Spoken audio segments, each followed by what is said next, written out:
luxurious, quality and affordable. At BuildNet, we are in the business of building forever homes. Book an apartment with as low as 5 million shillings and let us take you home.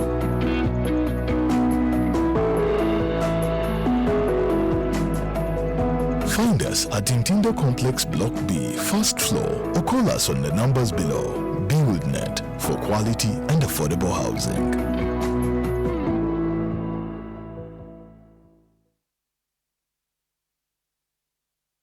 Tawakkal Travels buli muntu yenna yandyetaaza okukola hijja n'atuukiriza empagi y'obusiraamu niwe obaddewo ebiganye awo abaana bammwe batunudde. Tawakkal Travels jangu ogende Makka ne Madiina okole hijja ne wumula otawakkale. Bano baasimba amakanda e Makka ne Madiina newa ne waka. Twaliwa abakugu abamanyi ate abaagaliza. Tuukirira abaana bo ng'obudde bukyali ogende Makka ne Madiina nga toli ku bunkenke. Buli kimu bakigonjoola. Tawakkal Travels tusangibwa ku Mukwana Arcade ekisenge Siggi 15 mu maaso g'ebitaala bya Mini Price. Essimu 0704 94 mwali Mayambala Ismaila oba 0702 64 293 Dokita Kikambi. Ofisi ye Makka ne Madiina ojja kuyita ku 0758 04 Dokita Uzaima Mutumba. Sheikh Sebagala Nassa ali ku 0759 58 35 Tawakkal Travels. Abaana bammwe tuliwo okubaweereza. Eno ye Salam TV. Hasbi Rabbi Jalla Allah ma fi qalbi ghayrullah Nuri Muhammad sallallahu la ilaha illa Allah.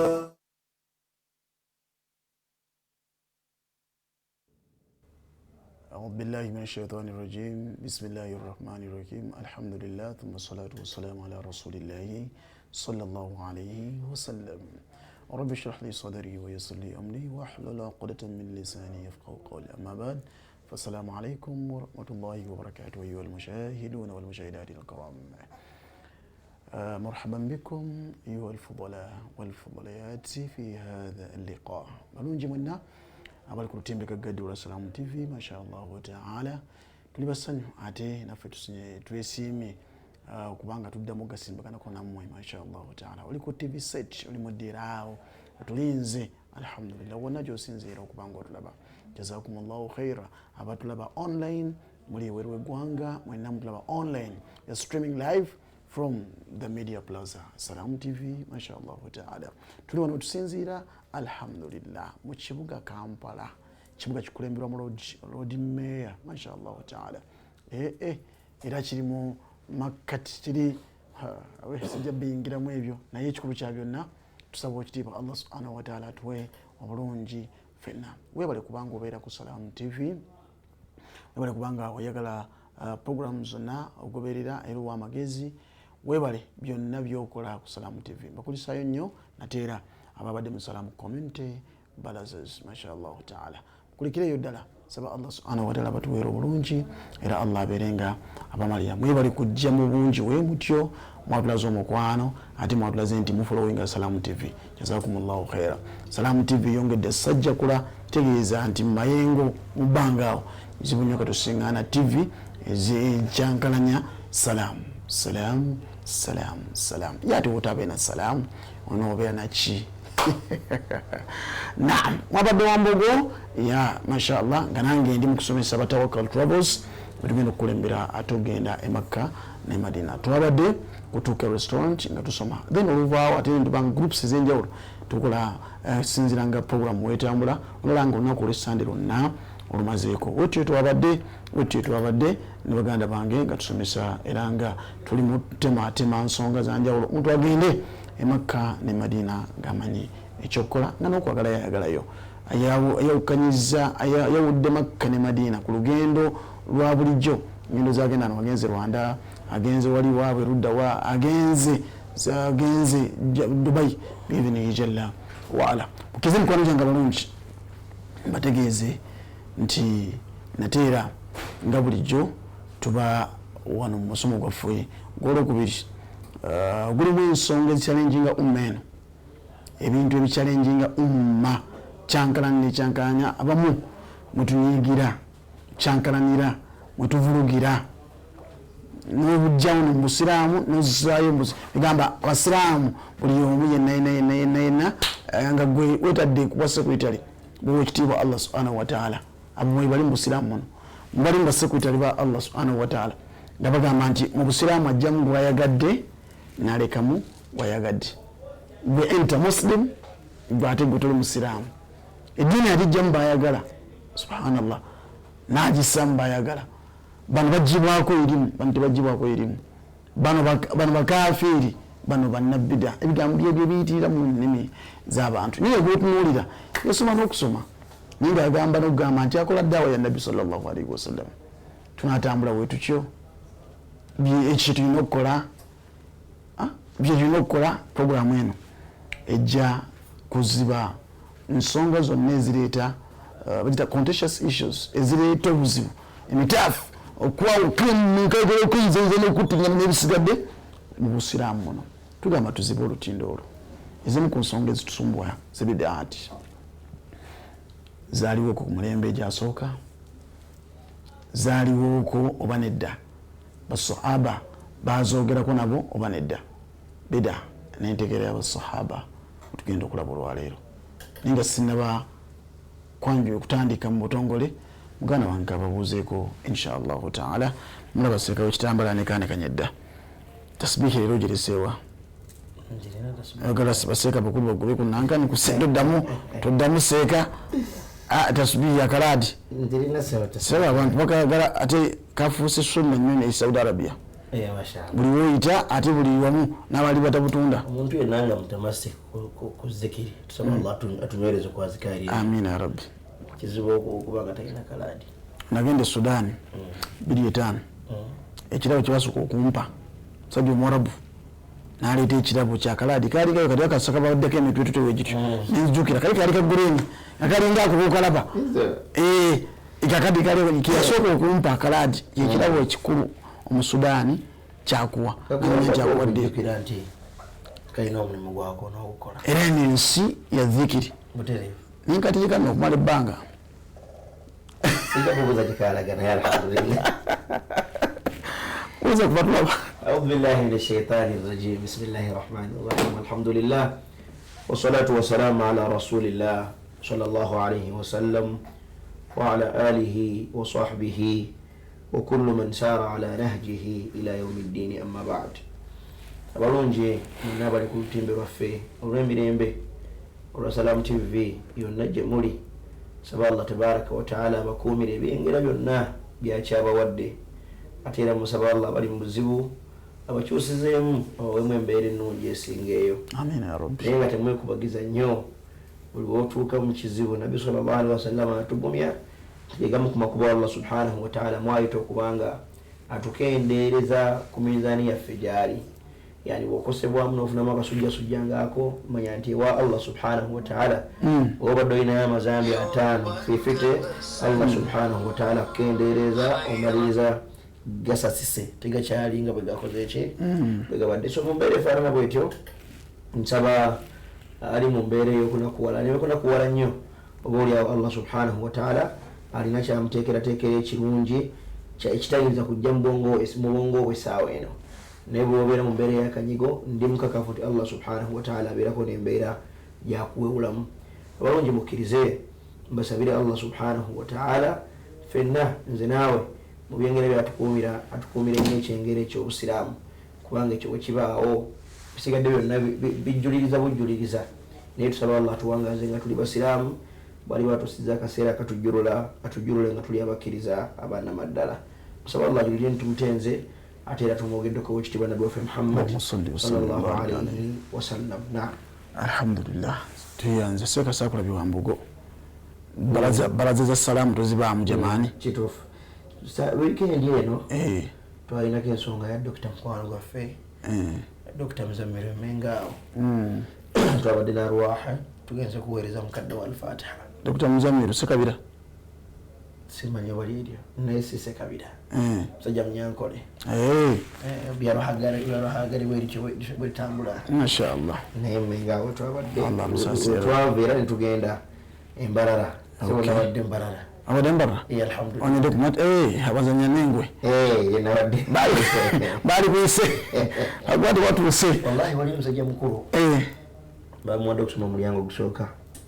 namala okusoma olwamazina atwebaza abadde muddu wa muburuda twabadde mu arwah twalutaka alfatiha ya mukanade mashallah mungu amusasira naye natwebaza nnyo nandaga nti programu enagiraba nnyo ekyembeeri nyere saali kutte naye waba atulaba musaba tagwanga mumanyi asigale nga atulaba allah amusasira ya rabbi omaka mutusiza shekh mayambala tuyanze sebwe bali kubaako jazakumullahu khair tusiimayo tuli basiimu mwenna abasajja bakulu mwenna abatumiddeko nnyo mu bitundu ebyenjawulo mu kitongole ekiwalimu abasajja bakulu abatulungamya abatubudaabuda mu buwalimu abatwagaza obuwalimu nga temuliimu mpalana temuliimu nyombo temuliimu kuvuma abatulongoosa ennimi zaffe muli babbeeyi muli banjawulo allah batusaasira batuweera obulungi marhaba jazakumullahu khair tusaba allah subhanahu wataala mwenna asulemu ejjana jaza al awfa tusaba allah bawe empeera eyo ey'enjawulo allah yamanyi kyabateekedde nsaba allah basimire kirungi abongerere ebirungi olwogwo omulimu gwe mukola waman ahsan qawlan mimman daa ila allah nintumirako abavubuka mwenna baduat abakola daawa mwenna nammwe mwe bali kubaaga mubaako ndala abatulabu lilmu abali madina abali kasimu abali imam muhammad ibn saud abali umulkura Dr. Mutazindwa kwali nani mukwano gwo Dr. Mutazindwa kuliko Sheikh Talha ne Sakala Shadi ba Abuha ne Sheikh Salim Munkanji bali eyo Abuha yuna Saudi Arabia kuliko abali ku imam kuliko King Faisal Jami al-Imam ne Jami Sheikh Ibrahim mashallah ne Malik Khalid zonna jamiati sekasebagala woli King Faisal ne banne bonna banasir din bonna mwe bali kubanga mubaako Nasir Abu Nasir mashallah watawakkal era kati akubireri bana babawo baganti abeera nga achuwanika kati achuwanikira ddala yali alhamdulillah ali ku King Faisal yalla msimisha Mungu amuzazi ya rabbi Allahumma amin ya rabbi kulekawo byonna nga sente ozifuna sente ngozifuna wallahi uzifuna nolekawo n'emmotoka nolekawo n'amaka bingi noganti kangende nnyo ng'okunonya erimu bade mazibanga ngasimulaba gwali alhamdulillah muna team as a team mwe bali kubaako mwenna ne abavubuka balungi abali mu states Sheikh Jumba Sheikh Mamlaki ne team yonna jazakumullahu khaira natubasimu Jikato Sain ne muganda wange bana hajo mutagise bakijje naye ali mu America sajja mu atugoberera nnyo okay mashallah taala tuyanzege wanakira mudekala kulinki wano nsaba Allah tuekemu omukisa jazakumullahu khair seka bid'a n'entegera ya sahaba y'abasahaba omulembe gwe mutufunye omukisa kyabo balimu bonna bakoze ekigambo ekyebbeeyi abantu baamala okufuula ebintu ebimu nti bibi n'okubanga bifuusa okujja abantu mu ddiini muno naye lwaki ensi ekyankaana ekyo oiti tuziba gaapu eyo nebakola kitukola wano olutindo ndabadde kisuule nga buli wa mukaaga pulogulamu eri ku sande kati ageza ku lwa mukaaga buli wa mukaaga kati yabadde yanku sande nyine bateekako abalala nebateekako ate pulogulamu yemu ne topiki yemu kati anagiza ku lwa mukaaga nebagiza nabo ku lwa mukaaga nasaako topiki yemu nenankani yemu era still asomesa bida n'ebisigadde n'abaseeka abala nabadde nfulumya seeka Seganga ku sande yagambye n'okutoola assalamu alaikum warahmatullah assalamu alaikum warahmatullah allahu akbar eyo bida ate bitugera assalamu alaikum warahmatullah assalamu alaikum warahmatullah eyo bida kaŋŋaŋa akati bida n'entegera y'abasahaba wetuli alhamdulillah temategera obi ugamba nti assalamu obadde musola assalamu alaikum warahmatullah assalamu alaikum warahmatullah nayogera instantly allahu akbar tekikyawulika ku Nabi Muhammad sallallahu alaihi wasallam. Tayi Sheikh Muyambala ekigambo bidaa twali tukinyonyola wano njagala tujjeyo omutwe gwolaba ku TV obulungi omuntu akitegeera nti twogerako bali toga nti ate twagamba bidaa kyekitali ku mulembe gwa Nabi Muhammad sallallahu alaihi wasallam ate basahaba ridwanullahi alaihim bali ku mulembe gwa Nabi Muhammad sallallahu alaihi wasallam tegeregeza wa amma kyetwagala okujjayo okutegeeza nti singa basahaba ridwanullahi alaihim ajma'in bye baakola bikolebwa olwaleero ekisobola okubyambazibwa bidaa nti ezo ki bidaa ntegeregeza basahaba eina singa bye baakola ku mulembe gw'ekitibwa Nabi Muhammad sallallahu alaihi wasallam babikola ku mulembe ng'owekitibwa taliwo sallallahu alaihi wasallam yandibadde bidaa ewedde emirimu ku ntegeera yaffe ntegeregeza ku ntegeera yammwe si ku ntegeera yaffe mbuza naye mwoli sirimu njagala kutegeeza bino naye bwe baafuna omukisa omulungi basahaba ridwanullahi alaihim nti babikola mu kubeerawo kw'owekitibwa Nabi Muhammad sallallahu alaihi wasallam warasulu fihim fa aqarraha rasul nabbi n'abikakasa nti kati tebikyali bidaa efuuse sunna kuba yali akyaliwo ntegeregeza kubanga yali akyaliwo sallallahu alaihi wasallam byavuhara naye omulyango ogwo ogw'okukola ebirungi ne gutaggalwa okujjako mmwe ne muguggala anti kikyaliwo nti buli ekijja nga kirungi tekikkirizibwa kubanga tekikoleddwa nga nabbi takola ki taliwo sallallahu alaihi wasallam ate ekijjidde yani min tariqikum antum ne kiba nga si bidaa wa amma min tariqi ghairikum nifuka bidaa anti kyaffe kibako n'ensibuko teriyo kintu kyonna obuli wakolebwa sheekh kyaffe kibako n'ensibuko ngenda kujja basahaba ridwanullahi alaihim eyali entegeera yaabwe ye hadithi w'ekitibwa Nabi Muhammad sallallahu alaihi wasallam ne aya ya Qur'an Allah bwagamba nti wafaalu lkhaira la'allakum tuflihun ntegeregeza noza aya bwagamba wafaalu lkhaira la'allakum tuflihun mukole ebirungi musoboke mwesiime Allah abawo kwesiima Allah asa wafaalu lkhaira buli kiki buli kirungi eyo falaha ya ku nsi ne ku akhira naam Allah watuliza mukole buli kirungi mubere successful ntegeregeza Nabi sallallahu alaihi wasallam mu nsonga y'okukola ebirungi kyava yatuga mu hadithi Sayyidina Jarir ibn Abdullah inda Muslim man sanna fil islami sunnatan hasana man sanna fil islami sunnatan hasana ينقول الصحابة رضوان الله عليهم باتي كده وتا حديثه النبي اجاريو نعم يجو تشوسو كنيا النبي صلى الله عليه وسلم يريو تكرزق الله الرسول تكرزق النبي صلى الله عليه وسلم انكولا غني ورا فدو يا واسغا منجو بكله بيرونجي ngati nabi avuddewo ye hadithi eyo kwayo bigambo bya nabbi kati kigambo kya bagamba bwati nti man sanna fil islam sunnatan hasana buli yenna atandika enkola ennungi mu busiraamu muno n'otandikamu ekikola nga kirungi olinaku empeera wa ujuru man amila bihi n'abo abanakikolerako nazo empeera ogenda zifuna nga olaba oli ali asibula omusiibi okutandika njagala okusubulula omusiibi ofuna empeera ez'okukola ki ez'okusubulula omusiibi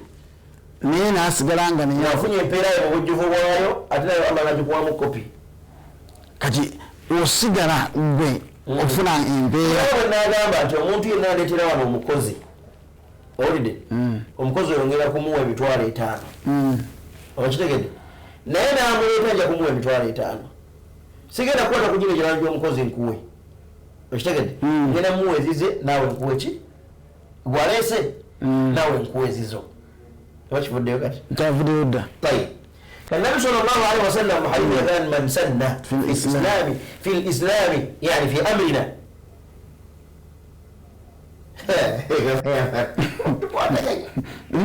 حديث يقول النبي من عمل عملا من أحدث في أمرنا هذا يعني في إسلامنا هذا صح mudini eno mu hadith nabbi n'agamba man sanna fil islami soka maledi eri nabbi hadith yagamba nti man ahdatha fi amrina hadha yes omuntu yenna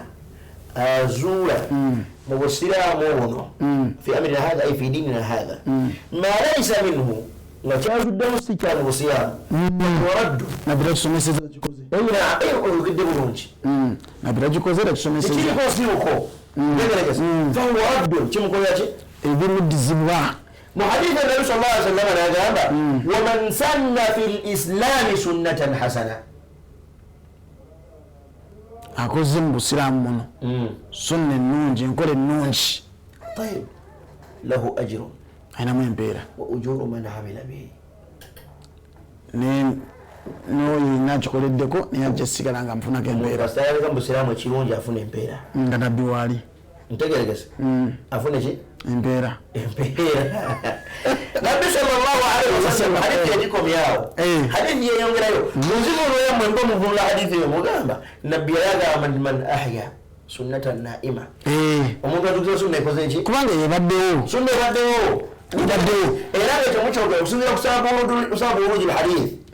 ntegeregese kituufu olwandi musajja yayogera omusajja n'asaddaaka okoze bulungi nnyo sagala kufaanana nabbi sallallahu alaihi wasallam nalaati yenna n'atandika enkola ennungi mu busiraamu agenda kufuna empeera n'empeera zaabo bonna abakoze eki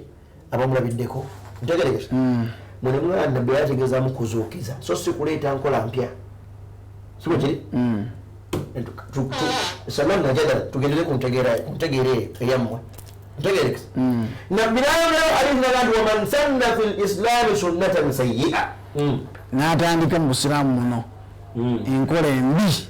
tuvunulire yammwe togala n'atandika n'azuukiza waman sanna fi lislami sunnatan sayyi'a n'atandika mu busiraamu enkola embi tegamayagala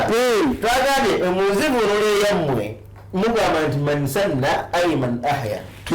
sunnatan naima tulina abantu betuziba olutindo nga babaddewo bigaapu bingi bali ku tv kuno bawandiika buterevu etwagala nnyo tabula bulungu newankubadde nga kuliko abantu abategeera mu ntegeera endala newankubadde ngaomuntu omu yandyagadde evunlwe mu nzivunula ki ndala eyandigazo omuntu ono atulaba ngegivunule n'omuntu ono atulaba naye sigivunula n'omuntu ono atulaba getambula naye aleme kuwulira kipya wanakiwulira ewalala ebigambo byombi tubyogere era kyogere nti bakivunulayo batale okomaawo feduvule muzivunulayo otya ng'okivuddemu hadisi nga wevunula wezivunula n'agamba sallallahu alaihi wasallam waman sanna fi lislami sunnatan sayyi'a ku nzivunula eri n'omuntu azuukiza enkola embi mu busiraamu wa hadha iftiraun wa kidhibun ala rasul kiddemu okwo kutemerera obudde mu kamera bakiwulire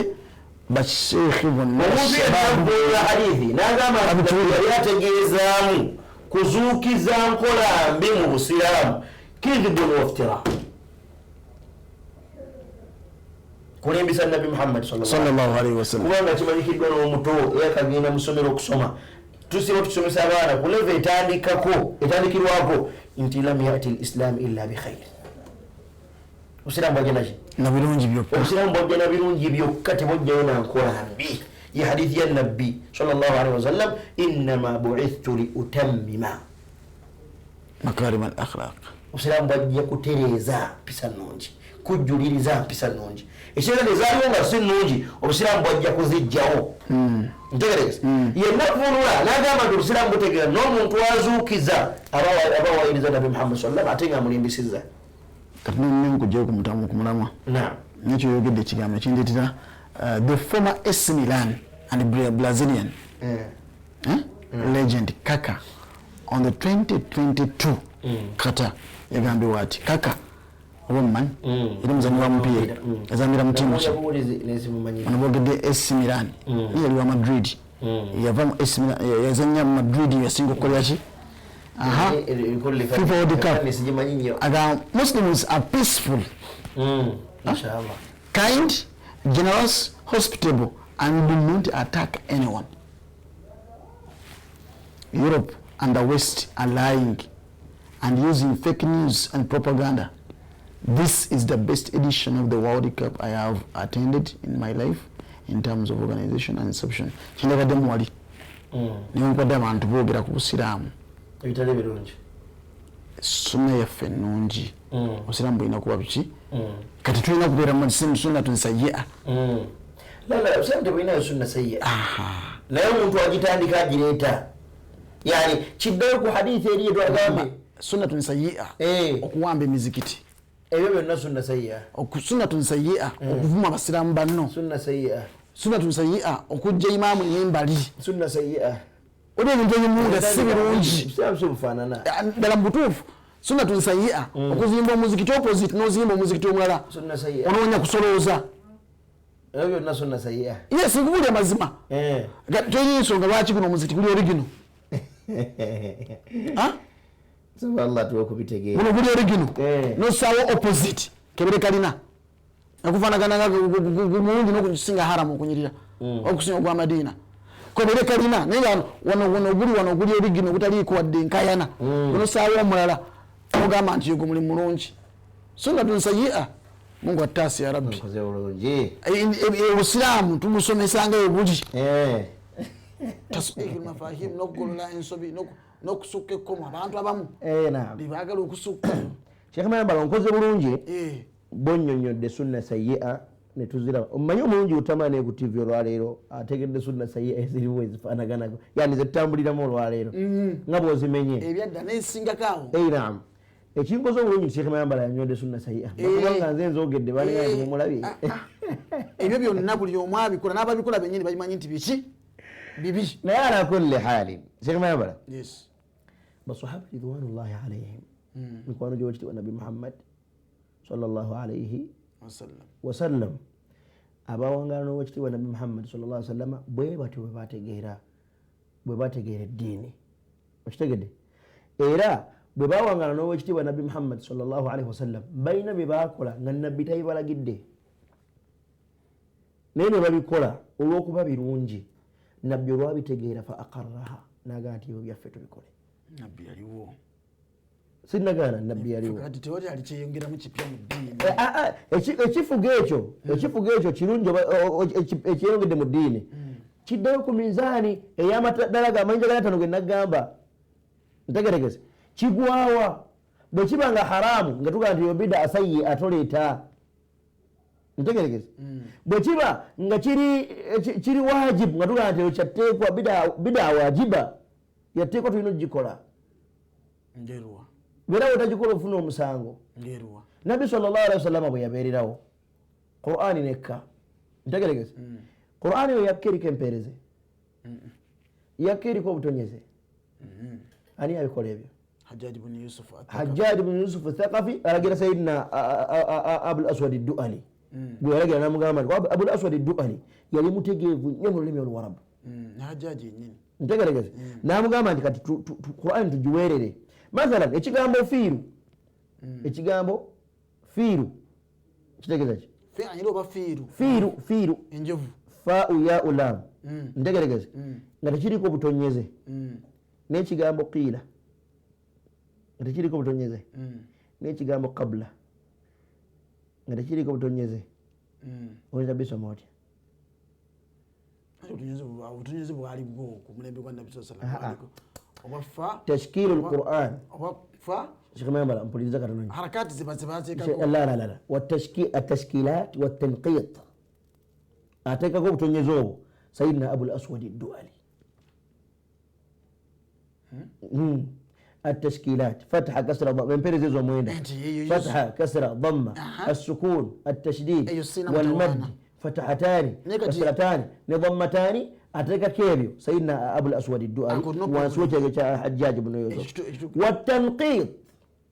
أكتبك أبو تنيزي أكتبك أبو باء باء نبغى نغنيزي وانسي ياء غيرو تنيزي بيري وانسي نتكلم تاء نباء نثاء نتزيدك أبو تنيزي ziba zifaanagana sibo kiri. Sayyidina Abul Aswad ad-Du'ali alayhi rahmatullah oyo nno min at-tabi'in tali mu basahaba yali muddugavu ali agambe yali muddugavu Aswad. Abul Aswad ad-Du'ali simanyi lwaki bamuyita Abul Aswad ad-Du'ali kyetaaga okubuuza basajja balulimi be basinga omumanya kuba yatambulira nnyo mu kisaawe ky'olulimi ntegeregesa asoma ku lulimi olwo seeka wange yansomesaako naye sirumanyi nnyo naye njagala odduyiga nekuddayo actually when again Madina ya college naye njagala kola lugha njagala kusoma lulimi naye nensalawo ngende mu aqida nga njagala genda kusoma aqida na era takasusu yange aqida Allahumma salli ala sayyidina sijja kuongera ku kigambo takasusu yange aqida wasiyar n'ebyafaayo tarikhi takasusu yange wasasi ya rabbi specialization yange yo nina kuleve ya baccalaureate دقيقة. طيب سيدنا بلال بن رباح رضي الله تبارك وتعالى عنه وحديث سيدنا أبو هريرة رضي الله تبارك وتعالى عنه والحديث متفق على صحته عند البخاري ومسلم وغيرهما حديث باجي فرمية دقيقة. النبي صلى الله عليه وسلم يا قام سيدنا بلال بن رباح انت يا بلال نوانجي بلال حدثني بأرجى عمل عملته في الإسلام.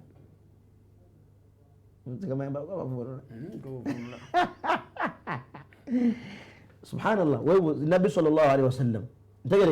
أكيد أبو بكر أبو سيدنا بلال بن رباح رضي الله عنه جواني بلال حدثني بأرجى عمل عملته في الإسلام. مبولينو مولي موغوي بي غوا كوزي مو الإسلام غوا كوزي مو الإسلام في الإسلام مو بشي يا حديث يفي من سن في الإسلام سنة ومنذ أنا كم بالإسلام من كل شيء النونجي نبي أبوز بلا سيدنا بلال بن رباح ماني مولي مشي غوا كوزي وغوا منونجي انت كده نقول يا بلال حدثني بأرجى عمل عملته في الإسلام ومولي موغوي بي وغوتين غوا كوزي بالإسلام غامبي نقول فإني سمعت دفنا عليك في الجنة. Aliye basi Nabii sallallahu alayhi wasallam mtu wala majaza. Nabii yagenda nga muguru mu biroto bye. Si majazan haqiqa. Fi haqiqa Nabii yagenda muguru. Okay, hakika nenga. Atutte moyo, atutte mubiri. No mubiri. Atutte moyo, atutte mubiri. No mubiri gwagenda. Anti Isa wa Miraj kirala. Nchizi wera sogera kwa Miraj. Kati abamba banyoso misadisi mweyo. Nibagiteeka mu mbera yaki? Ya Miraj. Ya Miraj. Miraj yali akyali Makka kino kyali Madina. Nabi sallallahu alaihi wasallam bwe yabeeranga mu ggulu bwe yagendanga mu ggulu mu mbeera y'ebirooto olwo bwe bayita al abdalu wan nujaba wal qutabu abantu abo mu bantu abulijjo gye bali ebyo bigenda tusumbuwa byamani njagala okukoonako Nabi yagendanga mu mubiri bigenda tusumbuwa tugaziwawo nnyo kikulu kya byonna naye yagamba nga yeebase aituni fi ljanna haditha zinojenga aituni fi ljanna nerabye nga nimujja naye Allah subhanahu wa ta'ala tegeregeza kan nabi sallallahu alaihi wasallam bali mujjana agamba sami'tu dufana alayka fi ljanna nawulidde Bilaali ng'otambulira mu jjana mpulira otambulira muki saatuuka naam kiki kyewakoze ma amilta sayidina Bilaal bin Rabah namugamba nti ya Rasulallah ma amiltu amalan sirina mulimu gwe mmanyi gwe nakoze ma amiltu amalan arja indi gwe nakoze gwa bbeeyi gyendi okuggyako gwe mmanyi gwe nakoze oguli special ntegeregeze nagamba nti lam atatahhar tuhuran fi sa'atin min laylin aw naharin illa sallaytu bidhalika nfuna wuzu nsalayo rakabiri salira kameka misana oba kiro bwe nafunanga wuzu nga salira kabiri eza wuzu rak'atayn wuzu ntegeregeze nabbi namugamba kwego ekakyogambe bibida ku ntegeera eyaffe sayidina Bilaal ibn Rabah akola ekintu nabbi kyatamulagidde kikkirizibwa okola ekintu nabbi kyatakulagadde kikkirizibwa okukola ekintu nabbi kyatakulagidde kubanga nabbi hadithi ekulaze yajja amubuuza amanye hadithni ya Bilaal mbulira mulimu ki ogwo nabbi tanaba gutegeera sallallahu alaihi wasallam agubuuza Sayyidina Bilal bwe yamugamba namugamba nti gwego tuli ku page emu manyi bwe tubeera ku page emu natulaba tubeera tuli ku page Bilal ibn Rabah radiyallahu anhu nalaga nabbi sallallahu alaihi wasallam nze kyenkola ekyenjawulo mu byo tunaba tugamba naye tunaba kukitugamba nze kyo ndaba kirungi wafaalul khaira nze ndaba kiki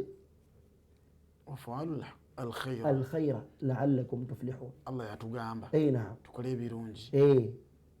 tufune okwesiima butereevu kakati yamugaa nti ya rasulallah mu birungi byendaba buli wemala ofuna ewuzu nga nsalira ka bbiri ez'okufuna eki ez'okufuna ewuzu nabbi namugamba kwego idhan fa aqarraha rasul amalu Bilal aqarrahu rasul ogwo mulimu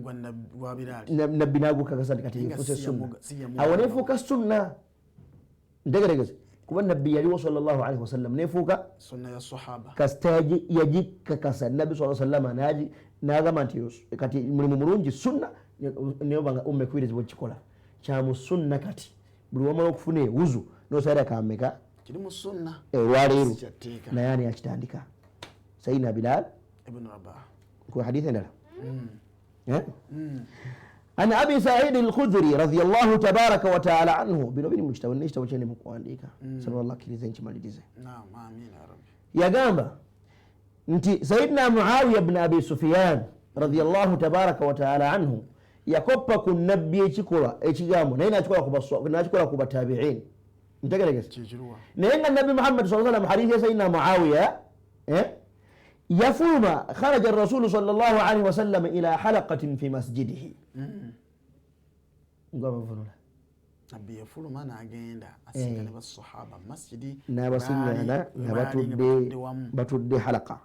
saako yatadarasuna umura dinihim naam nabbi wabasiŋŋaanawo baali tebali mu kusoma kino kyebaalimu naga nti nabbi nabagamba nti abange ma ajilasako kyekibatuuzize wano nga mwenna musuddewo kadaira kitegeeza nabbi tanabalagira kutuulawo be batudde byabwe yensonga lwaki abuuza ni ma ajilasako lwaki muli wano mumbuulire lwaki mutudde wano ate nentuula yeeyo yemutuddemu qaalu jalasna nadhkuru llah ekyo tutuuzize wano tutudde wano atujjukira Allah subhanahu wa ta'ala قالوا جلسنا نذكر الله ونحمده على ما هدانا للإسلام إرانغا يتمسوتا يتمويبازا olw'okutuwa yatulungamya n'obusiraamu jambutamanya natubusiraamu wamanna bihi alaina n'okumwebaza kwebyo Allah byatuwadde minnatullahi alaina ntegeregeze ekitegeeza bali musoma burda ate mulimu ekigambo kya burudaawo seka mulimu ekigambo kya burudaawo bayinza okuba baali basoma Qur'ani Allahumma salli ala sayyidina rasulillah bayinza okuba baali bajjukanya zikiri emu subhanallah walhamdulillah wala ilaha illa Allah ngaje banyonyola buterevu sekamayambala lwaki kugambye nti bali mukusoma burda mpuliriza mwadisi kiriwo lwaki ugambye nti bali mukusoma burda ate soka ompulirize mu hadithi mulimu kigamba nti bali mukusoma burda ekyo nzikanya naawe era buterevu ne burda teyaliwo era nzikanya naawe byonna buli ku peegi egi naye bye baayogera bye mu kukola bye bakolanga bali mu burda oba bye tukolanga tuli mu burda najlis nadhkuru llaha tutula kwogera ku Allah subhanahu wa ta'ala era bwe tubeera mu burda zaffe eyo abatera okujjayo mazimanyi tutekweta la ilaha illallah yaffe emitwalo 710 la ilaha illallah la ilaha illallah la ilaha illallah la ilaha eyo dhikirullah anti no njagadde kulaga nti bibiri mu hadisi jalasna nadhkurullah wa nahmaduhu ala ma manna wa nahmaduhu ala ma hadana lilislam nokumwebaza Allah okutuwa ekyengera kyobuki kyobusiraamu si kyekyokka wamanna bihi alaina nokumwebaza Allah byatuwadde waggulu w'ebyengera byonna ni'mat sayyidina Muhammad sallallahu alayhi wa sallam tutegeeza nti baali mwalimu okwogera okunyumya tegedde mwalimu okunyumya mwalimu okusoma byonna byalimu temwalimu kusoma ati kusoma n'okunyonyola ebigambo temwali mbayalaga nti natadarasu alquran tuli nedda kusoma dhikiri kubanga okwebaza Allah subhanahu wa ta'ala olw'ekyengana byonna byayogedde not only wabula olina kyemfasayizinga afe situgalirayo sokokwate bulungi sinnagamba nti okusomagana sinnagamba nti okusomagana kibi okusomagana sunna nabi Muhammad sallallahu kuba yennyini yagikolanga yatuzanga abasahaba ridwanullahi alayhim n'abasomesa ntegeregese mutume sallallahu alaihi wasallam yatuzanga abasahaba ridwanullahi alayhim n'abesomesereza kitegeeza nti yo sunna thabita tereko kubuusabuusa wa amma majlis dhikr majlis dhikr temubeeramu kufassara dhikiri eyo eramu kibamu nakuginyonyola bibamu byonna tubikola tekuba kusomagana era gambe situgaana esinabigaana ndi kupeji emu naawe uba betukola basajja bakulu bebabeera mu bulaadi bwabwe kitegeeza nti okkiriza obulaadi butambule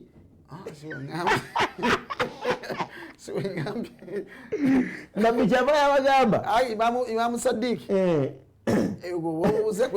nabbi kyava yabagamba ti Allah ma ajlasakum illa dhaka badde manyi muyina ensonga za business mutya Allah y'ensonga yatuzizza ekyo kyekibatuuzizza si business ze mulimu temuteesa ku bintu byakuwasa si meeting za mbaga ntegeregese namugamba nti wallahi ma ajlasana illa dhaka ya rasulallah tukakasa ddala tulayira Allah teri kyatussa okulekeeza ensonga zetugambye nabbi n'abagamba nti ama an lam astahlifakum tuhmatan lakum ma stahlaftukum tuhmatan lakum sibalayiza nti lwakuba mbalowooleza ekitali kirungi sibakakasa si yensonga nawe nti walakinni atani jibril wenzijidde gyembaddeeyo badde mu kisenge jibril nenzijira fa akhbarani anna allaha yubahi bikum almalaika allahumma salli wa sallim wa barik alayhi jibril nangamba nti Allah ali mu malaika be yeyagala abenyumiririzamu man dhakarani fi mala'in dhakartuhu fi mala'in khayrun indahu khayrun minhu hadha hadithi bagamba ntegeregese idhan Allah subhanahu wa ta'ala alhaq subhanahu yubahi bikum Allah abenyumiririzamu mu malaika be mwali mugamba nti abantu baga bajja kuyiwa omusaayi inni jailun fi lardi khalifa qalu atajalu fiha man yufsidu fiha wayasfiku dima nusabbihu bihamdika wanuqaddisu lak bano bebakola baabo nusabbih bihamdika bo bakola ki baabo qala inni a'lam ma la ta'lamun binali mbagamba nti manyi bye mutamanyi mwali mwozagenda kuba bettiŋŋana baabo mutuli mulabe bavudde mu butale bali muzikiriza hadith just bali muzikiri naye nga ekyo nabira kinabagamba nti mutubulewo yensonga lwaki yababuuza ni ma agilasaku lwaki mutudde wano ayagala kumanya kuba tannaba kibalagira gosoba babuuza lwaki badde nga gwe balagidde naye ayegamba adhakiruna Allah kathira wadhakirat والذاكرون الله كثيرا والذاكرات أعد الله لهم مغفرة وأجرا عظيما يبتا تكون أنت تقام تجينا بقانا يقولنا حديث دليل عليكم لا لكم أنت كتباينين سيبوكو بامو القرآن بوتريف بانو ستونغانا كاتش باكوزي باينين سيبوكو بامو القرآن بوتريف نيجي شيء وعبادة عندهم من غير مجتغيرا شنو كبيرة كيفية كنت غيري يموي kaifia kino kubako ki kaifia kakati kaifia bajijja kwani nga sinabbi enkola kino kubako enkola bajijja kwani nga sinabbi kubanda byagala okumanya omukisa gubalina nga bakimanyi nti wetukyanchukola nga si kikyamu nga kikyamu Allah ajja kussa malaika wafa'alu alkhaira ozeeku aya anti buliza Allah ajja kusani kussa malaika Jibril je ar-rasul atugane buterevu zikanya nawe nabbi akyaliwo naye obuzibu waffe ne makhafa wafa'alu alkhaira makhafa getulina jebuli antum taqumuna bil a'mal mwimirizawo emirimu nga temwina genda bawabula nti muno mukoze mukyamu waliwo ngagala nti muno mukyamu waliwo oba kituufu waliwo temulina agenda kukara ebyo waliwo abireke nti kati kino kiri maridadi saana kyamukoze kirungi mwe mukola bukozi waliwo ataluwa nabbi mwali waliwo nkulaga aliwo nabbi wali nkulaga aliwo atereeza ani taraktu fikum amrayn ma intamassaktum bihi intamassaktum bihima yaga sallallahu alaihi wasallam taraktu fikum amrayn baraka den songa mega biri bwe munaazeekwatako hadith egamete lan tadillu ba'di wembasira bidde temujja kubula oluvannyuma lwange si bwe kiri n'atulekera ki kitabullah wa sunnati rasulillah sah kitabullah Qur'an weri buli kye tusiŋŋaana mu Qur'ani nga yakigoba njagala ombeeyo mu mpempeyo omusiraamu akikola kyovola ani nabbi sallallahu alaihi wasallam bano yabagamba nti sibalayiza kuba nti mbalowooza sibeekakasa kitegeeza nabo baali bafunye okutya kyaffe tukoze kiki butereevu nabbi nga waali butereevu ekyo nzikanya naawe nabbi nga taliiwo ekyo nzikanya naawe sekamayambala nabbi nga waali mpuliriza bulungi soka mpulirize bulungi ebyo byonna nzikanya naawe ntegeregeze ti nabbi sallallahu alaihi wasallam atuleka mu Qur'ani ne hadithi sibwe kiri buli kyonna ekikolebwa mu ddiini tusooka kwebuuza nti kirina omustanadi mu sharia kirina wekisinziira kiriko ensibuko yakyo kiriko ensibuko nti naam kiriko ensibuko khair hasan ntegeregeze bwe kiba nga tumaze mutegera nti kirungi nga tuddayo mu hadithi man sanna fi lislaami sunnatan hasana ngedda nti eno hasan nga tutambulira ku hasani eno ntegeregeze wa amma buli ekijja nga tuswadi mu sharia tukhalifu sharia matrud toleta kikigobe ntegeregeze nakugira bulungi kubanga ekigambo kya nabbi kyabagamba bali basahaba nga mwali nti sibalayiza lwakuba nti nkuwe nga taliiwo nkuwe nga taliiwo ntumaliriza tukanyiza wano nti okubalayiza nkuwe nga taliiwo yongera ekirala nkataliiwo walhadithu fi lbukhari hadithi ntuufu mama waffe Aisha radiyallahu tabaraka wa taala anha yayogera openly nga teyekwekeredde yagamba mama waffe Aisha umu lmuminina asayida Aisha umu abdillah asayida Aisha radiyallahu tabaraka wa taala anha yagamba ما سبح رسول الله صبحة الضحى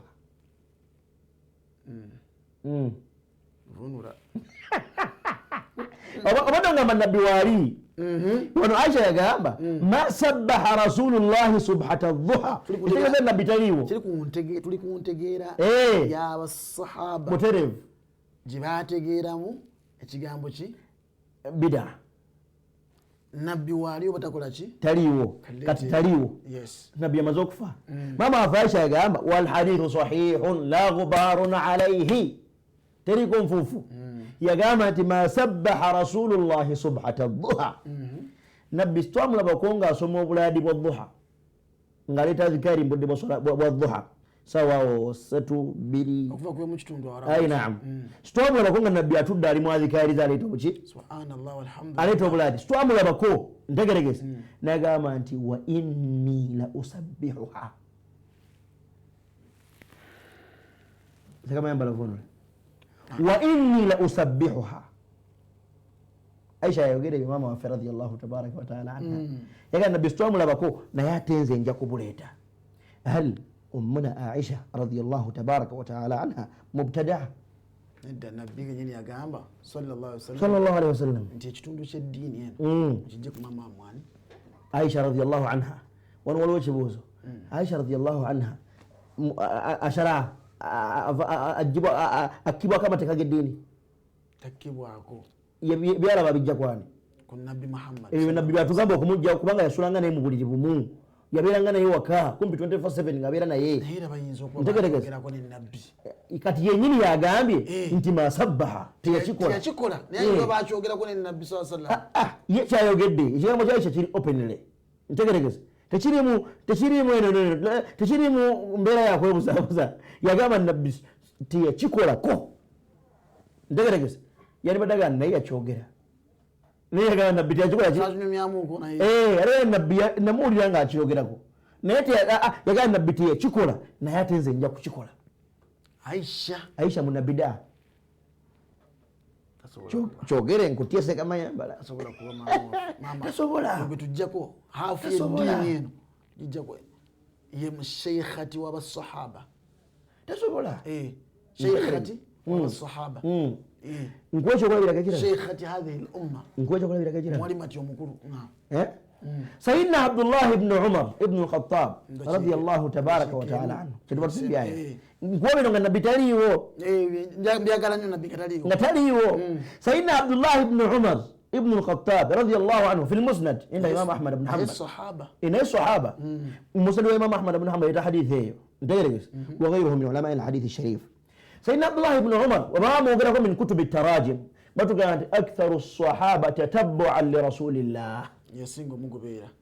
nga niyo nabbi we yatuula ayagala atuulewo nabbi lwe yalinnya ayagala alinnyewo yetegera tebida yali ali muziki wa nabbi muhammad sallallahu alaihi wasallam jamaa mu batabiin nesituka esaale salatu dhuha jamaa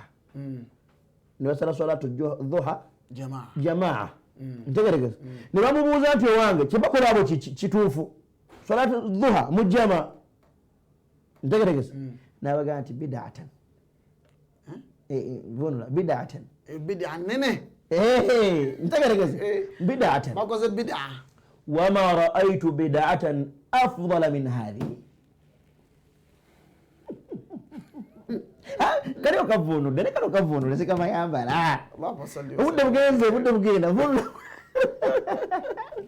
abyogera sahaba ero kyebakoze bid'a yagamba nti kyebakoze okusala salatu dhuha mu jamaa bid'a tewali okubusabusa ekyo ki innovation sibe kiri wama raaitu bid'atan afdala min hadhihi sirabangayo bid'a esinga eyo bulungi. Abdullah ibn Umar munabida bwe twesingana bakasukirira abantu bid'a olwali n'obukafiri baba bamaze omukasukayo byange biwedde tuli byogerera awo kakyalike paati tukajja olwokubiri mukalinde inshallah taala Allah bakkiriza nja kuba ndi Makka Mungu abakkirize Allah akirize ya Rabbi tamuza bulungi Allahumma amin. So Seeka Ashraf Matovu azanya n'engoye oyo Mungu amusase ya Rabbi amin ya Rabbi. bigambo byatuwadde ndowooza olina kyofunyeemu ekigambo bid'a entegera yakyo basahaba bakitegeera batya ridwanullahi alayhi oluvannyuma lwo nabbi nga waali then approach ya nabbi yali ekya gye bali bigambo yabagamba then n'oluvannyuma nabbi sallallahu nga avuddewo ekigambo bid'a kyategerekeka kitya basahaba bakyogeranga batya era bakitwalanga batya nabbi kyataakola omubaka Muhammad sallallahu alaihi wasallam. tuwadde example ya Aisha nabbi nga taliiwo Aisha yalinga aleeta obulaadi bwa dhuha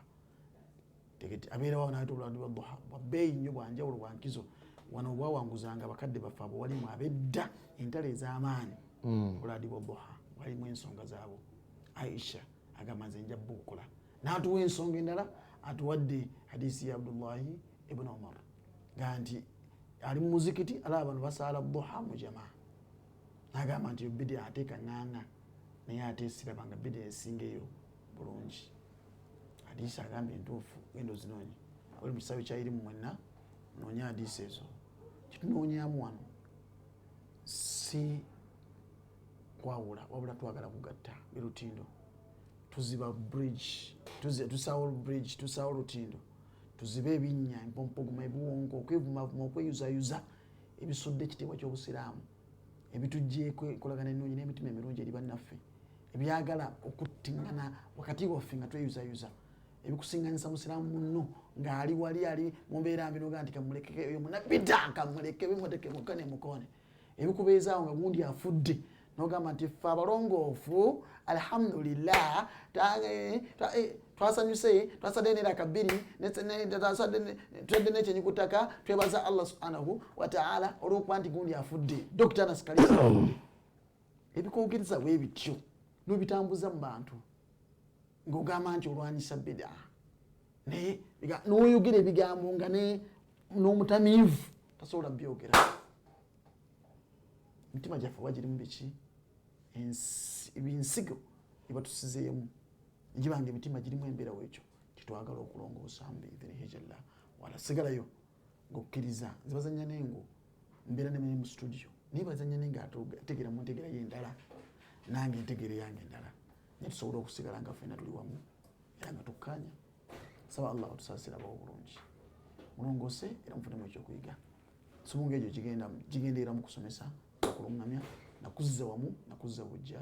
umayusira mwena batumidde mwebale kubaako saba allah batukumbe era batubeera obulungi assalamu alaikum warahmatullahi wabarakatuh. وعليكم السلام ورحمة الله. حسبي ربي جل الله ما في قلبي غير الله نور محمد صلى الله لا إله إلا الله. Eno ye Salam TV.